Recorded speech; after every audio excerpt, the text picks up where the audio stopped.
Welcome back, guys. Jack Vader here. Tonight what we're doing is we're going to review a lightsaber from my collection. Okay, in particular we're starting with the Imperial Workshop lightsabers, and the reason why is just recently I had made a comment on YouTube when the Black Series had announced they're doing the Luke Skywalker Return of the Jedi lightsaber that they're coming out with, and I made a comment, you know, at this point for the price, because the price keeps going up, so you know, at this point you can get a neopixel for about the same price, and you can actually go out there and use them, bang them around. You don't have to switch the neck out to the skinny neck with the thicker neck, so you can put the blade in.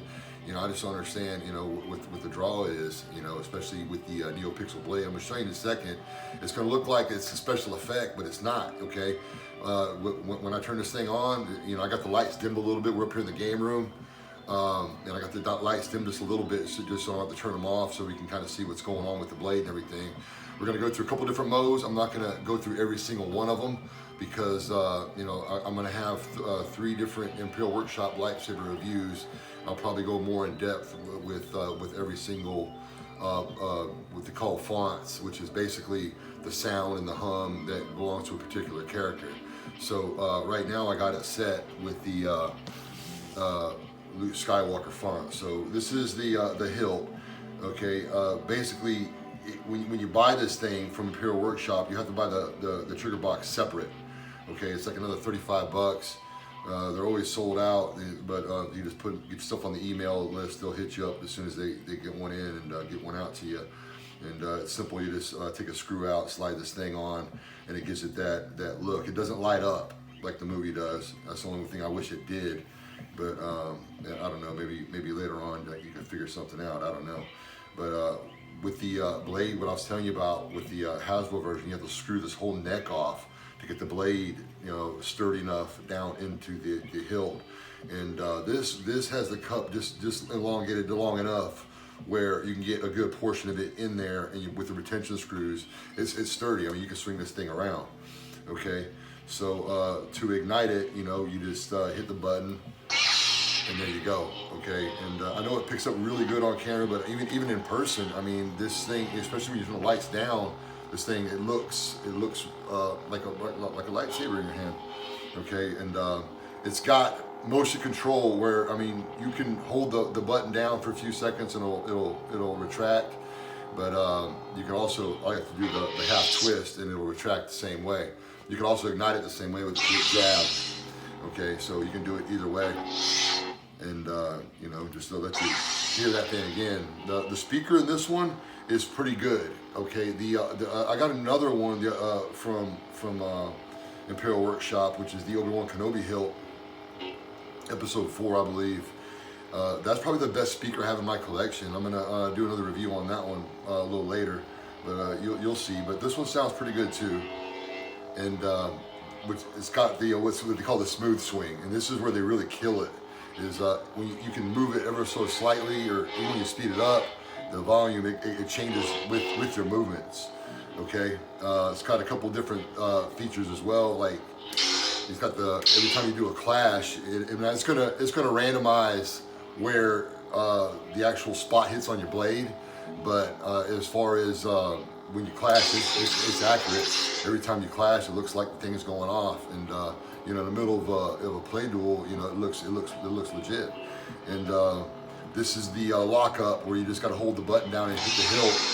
You know, when you lock up with somebody, and you can simulate that, let go. And then you got the laser repel, you know, where you're hitting them back, and you just tap the button for that. So that's how that looks, and I just keep it there. But this has a ton of different features. You can change the color of the blade. You can change the different fonts. So we're gonna go through a couple different fonts.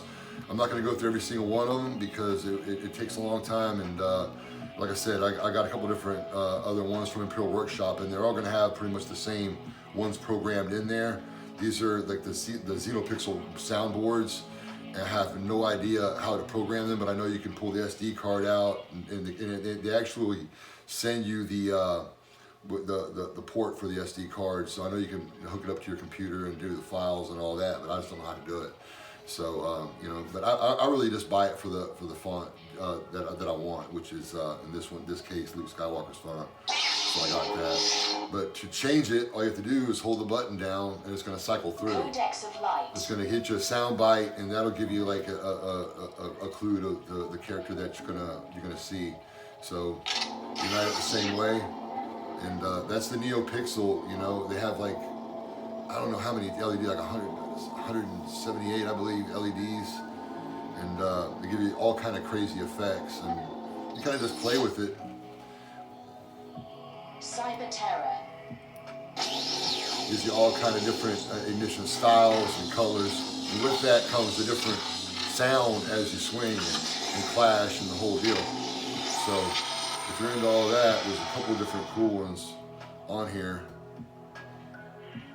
Dark Ages. This is probably one of my favorite ones that I like to play with, and there you go. It's like a medieval sword sound, very clean and accurate with your movements. And man, it sounds like a sword. It really does. The way it ignites and.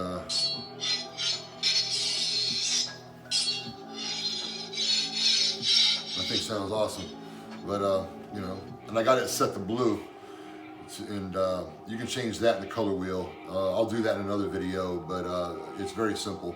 You can change that and it'll stay programmed to whatever you got it set. So if we want to set this to red, it will stay programmed to red, however you want to do it. Let's do a couple more and then we'll wrap it up. Hatred, so well, that's awesome there.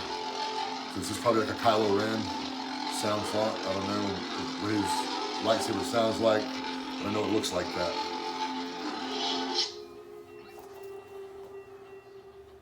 Idol.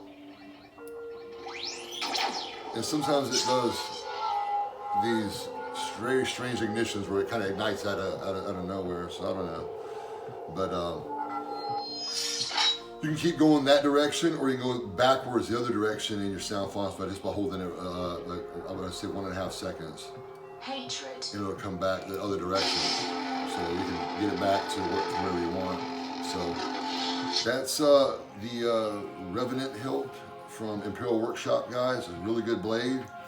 What we're gonna do now is we're gonna head outside and go through a couple quick duels. And I'll show you. I mean, you can have no mercy on these things, man, and you don't have to worry about it at all. You know, so on top of it, they sound good, they're high quality, they're fun to play with. I mean, I just don't see a drawback on these. You know, you don't have to baby these at all. Just a good time all the way around. So I got 3 different lightsabers from them. I got one ordered from Vader's Vault. That's going to take probably a year to get, but from what I understand, and that's just how they're doing them by custom from the ground up. I'll be reviewing that, doing a lot more reviews on sabers as we come.